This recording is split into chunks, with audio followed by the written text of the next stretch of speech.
She was just a refugee with no rank, no family, and no chance. But when she walked into that arena with 5 royal wolf cubs, each one already the size of a full-grown timber wolf, each one violent enough to put trained handlers in the hospital, something impossible happened. She didn't run. She didn't submit. She smiled. And in that moment, she didn't just win over the cubs. She caught the attention of the most powerful alpha king in 3 territories. This is the story of how one Omega changed everything. If this story moved you, don't keep it to yourself. Share it with someone who needs to hear it. And subscribe. Because there's more coming. The council chamber of Shadow Rest Palace had gone completely still. 30 elders from the 12 most powerful packs stood frozen, their eyes fixed on what was happening in the training arena below. Through the reinforced glass, they watched Mira Chen, an Omega from the displaced River Moon pack, kneel beside a litter of royal cubs. She moved slowly, deliberately, with care but without fear. The cubs belonged to Alpha King Darian Blackwood, the most powerful wolf in the Northern Territories. 5 pups, each one a direct heir to the throne, each already showing the kind of dominance that would one day make them formidable alphas. At only 3 months old, they were already the size of full-grown timber wolves, bundles of muscle, teeth, and pure predatory instinct. She shouldn't be in there. Elder Rothgar hissed, his weathered hands gripping the observation rail. Those cubs are royalty. They're not pets. They're weapons in training. Captain Marcus, the king's head of security, a massive beta whose scars spoke of countless battles, nodded grimly. The cubs have already injured 2 handlers this week. Both are in the medical wing. One nearly lost her arm to the largest male. But Mira had insisted. The River Moon refugees had been clear about the terms. If they wanted to remain on Shadowcrest lands, if they wanted the protection and alliance of the strongest pack in the territory after their own had been destroyed by rogues, they needed to prove they could integrate. That meant dealing with royal cubs whose dominance instincts were already razor-sharp. In the arena, Mira extended her hand toward the smallest cub, a mottled gray and silver youngster that Alpha King Darian had named Ash. He was the runt, pushed aside by his larger siblings during feeding, often sleeping alone while the others piled together for warmth. His crimson eyes tracked her movement with absolute focus. Easy, little one, Mira murmured, her voice barely audible through the intercom. I'm not here to hurt you. Ash's lips peeled back, revealing rows of needle-sharp puppy teeth. A low growl rumbled from his chest, the kind of sound that would send most Omegas scrambling for the exit in pure terror. In the observation chamber, several elders stepped backward reflexively. Mira didn't move. She kept her hand extended, palm up, fingers relaxed. Patient. Waiting. What is she doing? Whispered Dr. Leonno, the pack's medical officer. Her own Omega instincts screaming at her to intervene, to pull the girl to safety. That posture signals submission. The cub will attack. She's going to get herself killed. Another elder muttered. And then, the River Moon refugees will demand retribution, and we'll have a political disaster. Wait. The single word cut through the murmuring like a blade. Every head turned. Alpha King Darian Blackwood stood at the back of the observation chamber, having entered so silently that no one had noticed. He was massive even by Alpha standards, 6.5 feet of pure predatory power, with silver-streaked black hair and eyes that shifted between human brown and wolf gold depending on his mood. Right now they were gold, focused entirely on the Omega girl in the arena below. Let her work, he commanded quietly, but his jaw was tight. His hands clenched at his sides. Every instinct in his body was screaming at him to go down there, to protect the vulnerable Omega from his cubs, from the danger, but something held him back. Curiosity, perhaps, or something deeper he wasn't ready to name. In the arena, Ash didn't attack. Not immediately. He crept forward one massive paw at a time, his movements cautious. His nostrils flared, sampling Mira's scent. The chamber's environmental systems carried the smell to the observation deck sensors, adrenaline. Yes, but also something else. Something the monitoring equipment labeled as contentment pheromones. The young Omega was calm. Ash sniffed Mira's fingers, his wet nose cold against her skin. Then, in a movement so fast, it was almost invisible, he lunged forward and clamped his jaws around her sleeve. The observation chamber erupted. Security team, deploy. Captain Marcus barked into his communicator. No. Wait. Darian's voice carried absolute authority. Look at her. Everyone froze, their attention snapping back to the arena. Mira hadn't screamed. She hadn't pulled away or tried to shake the cub off. Instead, she was tugging back, not hard, not aggressively, but with steady, playful resistance. Her face broke into a wide smile, and she made a sound that was half laugh, half gentle growl. What is she doing? Elder Rothgar whispered, confused and fascinated despite himself. She's playing, Darian said softly, and something in his chest tightened as he watched. She's teaching him that she's not prey, but she's also not a threat. She's showing him she can be trusted. In the arena, Ash yanked harder on Mira's sleeve, his tail wagging with excitement. Mira tugged back, letting him pull her slightly off balance before resisting again. The cub's growl shifted in pitch, less threatening, more joyful. The other cubs noticed. On the B1, they abandoned their positions around the arena and padded toward Mira. Soon, all 5 were engaged in the game, each trying to grab a piece of her clothing or the equipment harness she wore. Mira laughed, a genuine, joyful sound that echoed through the intercom and somehow filled the entire observation chamber with warmth. She released Ash's prize and immediately grabbed at another cub's paw, initiating a gentle wrestling match. The cubs responded with enthusiasm, their earlier aggression transforming into something that looked like pure fun. Impossible. Captain Marcus breathed. Those cubs put 2 trained handlers in the medical wing, and this Omega girl is playing with them. Not impossible, Darian said quietly, his eyes never leaving Mira. Look at how she moves. She never presents her throat, never fully exposes her vital organs. But she also never shows fear. She acknowledges their strength without submitting to it.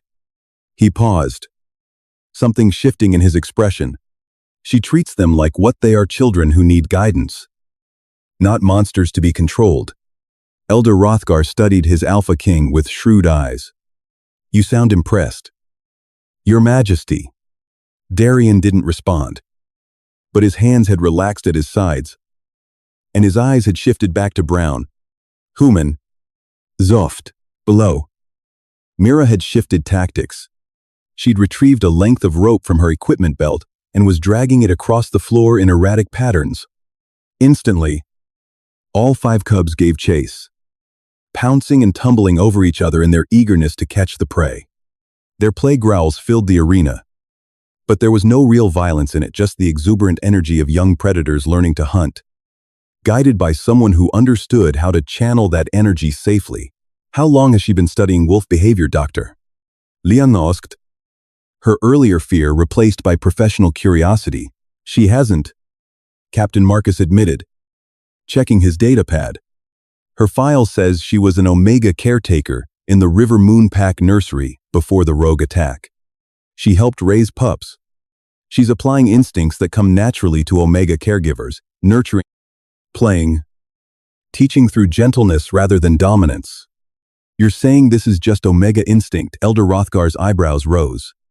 Natural maternal behavior, combined with courage most wolves don't possess, Darian said, still watching Mira with that intense focus. Omegas have the instinct to nurture, but most would be too terrified to act on it with royal cubs this dominant. She's different. His voice dropped lower. She sees past the danger to the children underneath. That takes more than instinct. That takes heart. In the arena, Ash had collapsed onto his back. Exhausted from play, Mira knelt beside him and gently scratched the softer fur of his belly. a gesture of trust that would normally result in severe injury from a dominant cub protecting vulnerable areas. But Ash simply yawned, his massive jaws stretching wide, and closed his eyes with a contented sigh. Within minutes, all 5 cubs were drowsing around Mira, their bodies relaxed, their breathing steady.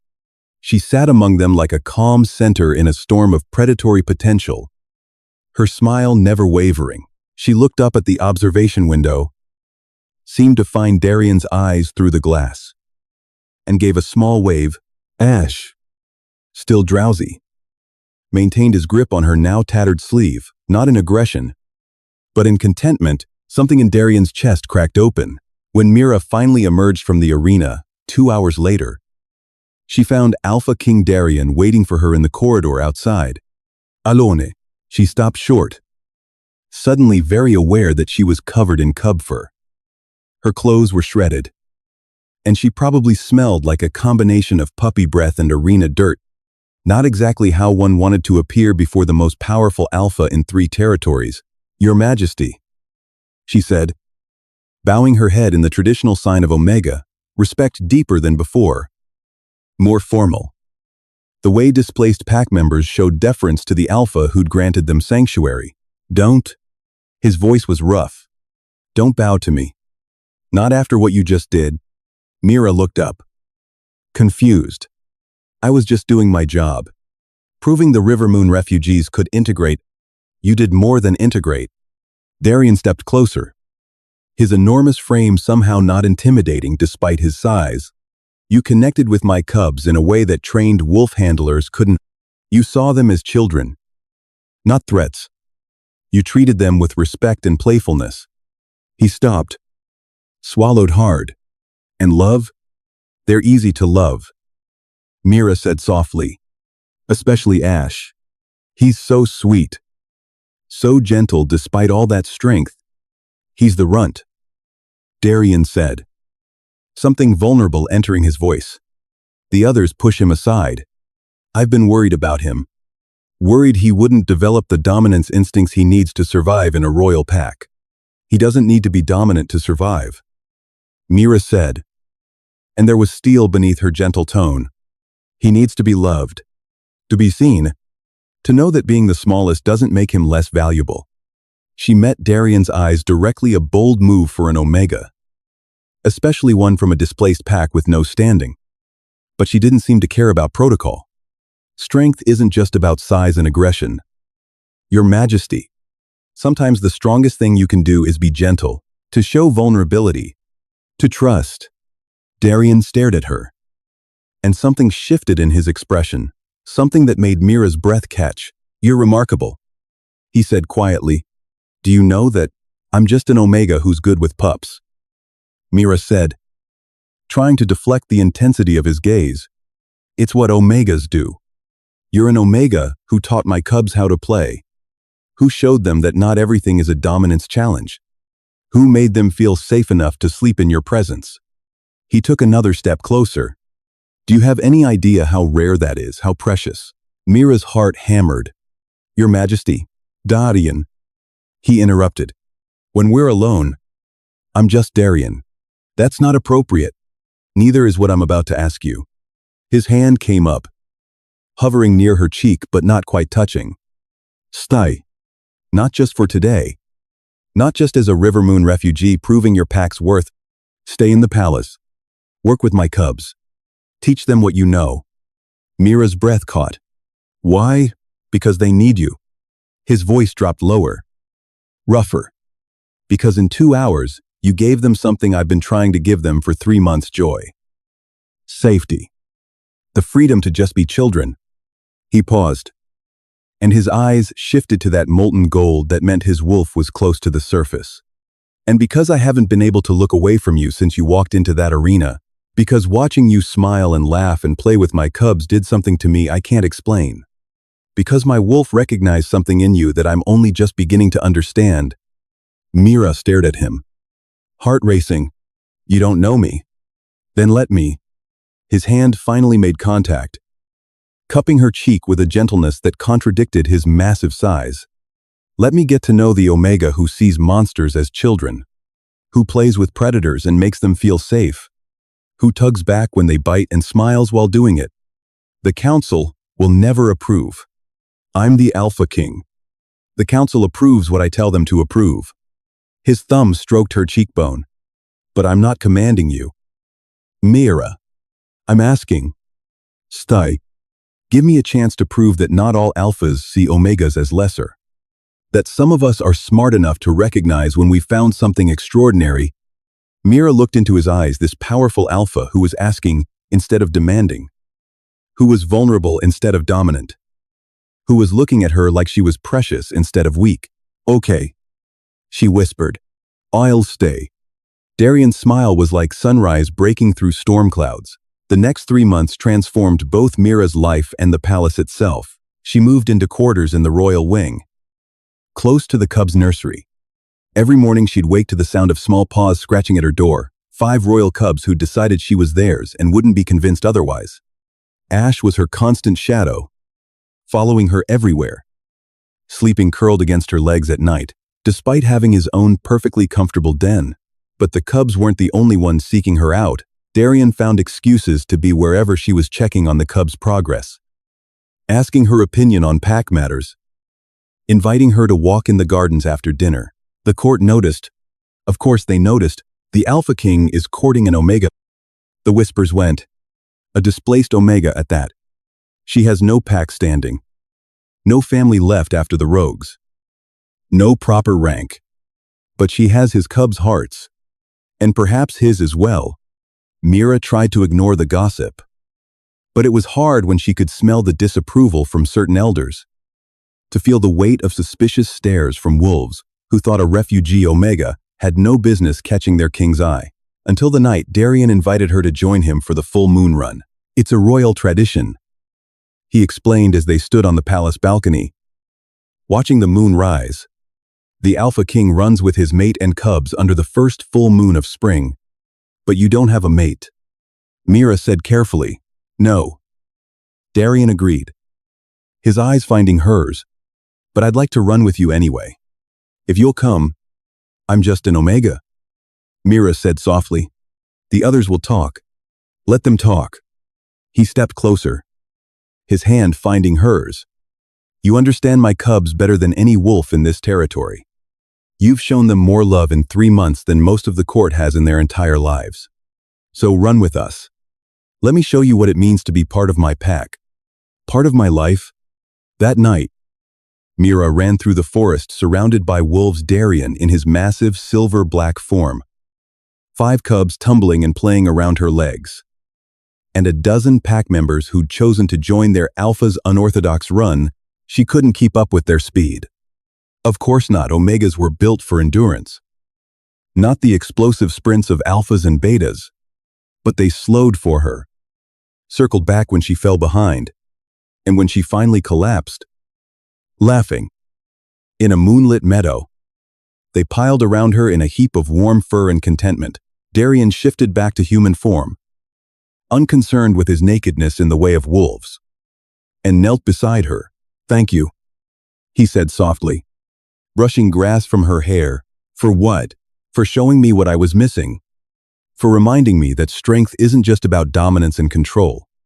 That sometimes the most powerful thing a leader can do is play. To laugh. To let go. He leaned closer, his breath warm against her face. For making me feel something I thought died with my first mate. Something I never thought I'd find again. Darian, I'm in love with you. He said simply. I know it's fast. I know there are 1,000 reasons why this is complicated. But watching you with my cubs, seeing you smile, hearing you laugh, I'm in love with you. Mira Chen. And I want to know if there's any possibility you might feel the same. Mira looked at this Alpha King who'd given her everything: safety when her pack was destroyed, purpose when she felt useless, a home when she'd lost everything, a family in the form of 5 rambunctious cubs. And she realized she'd been falling for him since the moment he'd defended her decision to enter that arena.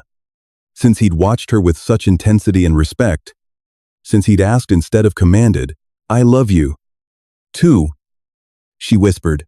Darien's kiss was gentle despite his size, reverent despite his strength. When they broke apart, 5 cubs were watching with interest. Ash had somehow wedged himself between them, demanding attention. Jealous Mira laughed, scratching behind Ash's ears. He knows a good thing when he sees it, Darien said, pulling both Mira and the cub into his arms. Smart wolf. 6 months later, Mira woke to a familiar weight on her chest and the sound of soft snoring. She opened her eyes to find Ash sprawled across her, now significantly larger, but still convinced he was small enough to use her as a bed. The other 4 cubs were piled around the massive bed she now shared with Darien, the bed in the Alpha King's personal chambers, where she'd lived for 3 months as his officially recognized mate. Darien lay beside her, one arm draped possessively over her waist, his face relaxed in sleep. The formal mating ceremony had been beautiful, a blend of royal tradition and the simpler rituals of the River Moon refugees, honoring both what she'd gained and what she'd lost. Half the court had been in tears. The other half grudgingly admitted that maybe the displaced Omega wasn't such a terrible choice for their king after all, especially after she'd helped mediate a territorial dispute by literally playing with the cubs of both Alpha King families until the adults felt too ridiculous to keep fighting. You're staring, Darien murmured, eyes still closed but mouth curving into a smile. You're beautiful when you sleep. I'm terrifying when I sleep. Marcus says I still growl. Terrifyingly beautiful. Mira leaned over Ash to kiss him. The cubs want breakfast, she said. The cubs always want breakfast. But Darien was already sitting up, gently moving Ash aside despite the cubs' protests. Come on, you beast. Let's feed you before you eat your mother. The casual use of mother made Mira's heart swell. The cubs had started calling her that a month ago, and Darien had adopted it immediately. As they herded 5 hungry cubs toward the royal dining hall, Mira thought about that day in the arena, about Ash biting her sleeve, and her instinctive response to tug back with a smile instead of fear. That moment had changed everything. She'd found a home, a family, a mate who saw her as an equal, who valued her for exactly who she was. And she'd taught a kingdom that sometimes the most powerful response to aggression isn't more aggression. Sometimes it's a smile and a playful tug. Sometimes it's choosing to see the frightened child beneath the teeth. Sometimes it's an Omega showing an Alpha King what love really means. Stories like this remind us that real strength doesn't always look the way we expect. It's not about force or dominance. It's about courage, heart, and seeing what others miss. That's the kind of story worth telling and worth listening to. Takeaway point 1. Mira walked into that arena covered in fear, but she didn't let it control her. When Ash lunged and clamped his jaws around her sleeve, she didn't scream or pull away. She tugged back gently, playfully, and smiled. That's the difference. She acknowledged the danger without being ruled by it. Fear doesn't have to stop you. It just has to be honest. Takeaway point 2. Ash was the runt, pushed aside during feeding, left to sleep alone while his siblings huddled together. But Mira saw him differently. She didn't see weakness. She saw a child who needed to be loved and seen. And when she told Darien that being the smallest doesn't make you less valuable, she wasn't just talking about the cub. She was rewriting what strength actually means. Takeaway point 3. The council wanted control. Handlers wanted dominance. But Mira brought play. She dragged a rope across the floor and let the cubs chase it. She wrestled gently. She laughed. And within 2 hours, 5 violent royal cubs were asleep around her in total trust. What no one else could force, she earned. Because she treated them like children who needed guidance, not monsters who needed to be controlled. Takeaway point 4. Darien was the Alpha King. He could have commanded Mira to stay. But he didn't. He asked. He made himself vulnerable. He admitted his wolf had recognized something in her he didn't fully understand yet. And that's when everything shifted. Real connection doesn't come from power. It comes from the courage to be honest, to ask instead of demand, to show someone they matter. Takeaway point 5. 6 months later, Mira helped end a territorial dispute between 2 alpha families. not through negotiation or force. She played with their cubs until the adults felt too ridiculous to keep fighting. One moment of gentleness in an arena full of teeth had taught an entire kingdom something they'd forgotten. Sometimes, the most powerful response to aggression isn't more aggression. Sometimes it's a smile and a playful tug.